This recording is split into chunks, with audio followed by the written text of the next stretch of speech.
চলো, তোমাদের সাথে তো অনেক রিলস ভিডিও শেয়ার করেছি আমার ঘুরতে যাওয়া নিয়ে।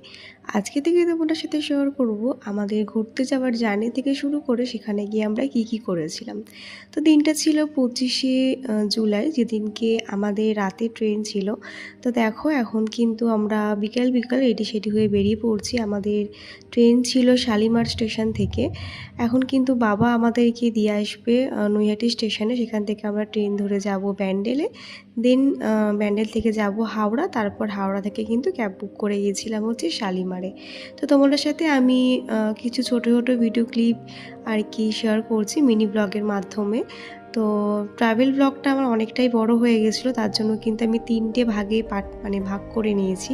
তো দেখো, এখন বাজছিল ঘড়িতে ওই বিকেল 5:30 মতো। তখন কিন্তু আমরা বাড়ি থেকে রওনা দিয়েছিলাম। আর আমাদের সাথে ছিল কিন্তু আমার আরও 2 দেওর।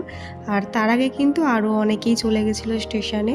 আমার ছোটো ননদিনী, নন্দাই আর একটা দেওর। তো দেখো, এই হচ্ছে শুভ। তো আমাদের কিন্তু 3টে লাগেজ হয়েছিল টোটাল যাওয়ার সময়। আসার সময় আরও বেড়ে গেছিলো।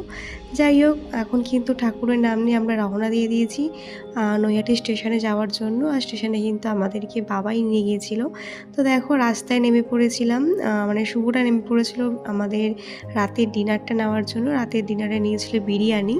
আর এদিকে দেখো, আমরা কিন্তু বলতে বলতে সবাই এক জায়গায় হয়ে গেছিলাম। আরও দুজন, তারা কিন্তু আরও 2টো স্টপেজ থেকে অ্যাড হবে। আমাদের টোটাল পুরী যাওয়ার টিম ছিল 9 জন। তো আনন্দ তো খুব এক্সাইটমেন্ট ছিল, প্রচণ্ড আনন্দ হচ্ছিল, কারণ 2 মাস ওয়েট করতে করতে ফাইনালি দিনটা চলে এসেছিলো। আর এখন ততটাই খারাপ লাগছে, এখন ভয়েস ওভার দিতে দিতে মনটা খুব খারাপ লাগছে যে কি তাড়াতাড়ি দিনগুলো চোখের সামনে দিয়ে জলের মতো চলে গেল।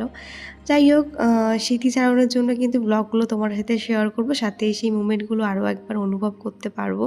তো দেখো, আমাদের ট্রেন কিন্তু ছেড়ে দিয়েছিল নৈহাটি স্টেশন থেকে ব্যান্ডেল যাওয়ার জন্য। তারপরে কিন্তু 2টো স্টপেজ ক্রস করার পর আমরা ব্যান্ডেলও চলে আসলাম। তো ব্যান্ডেলে নেমে কিন্তু এখানে ওয়েট করছিলাম আমরা হাওড়া যাব যে ট্রেনটা ধরে আর কি, সেটার জন্য। সেটা এখানে আসার ওই 10-15 মিনিট পরেই ট্রেনটা ছিল।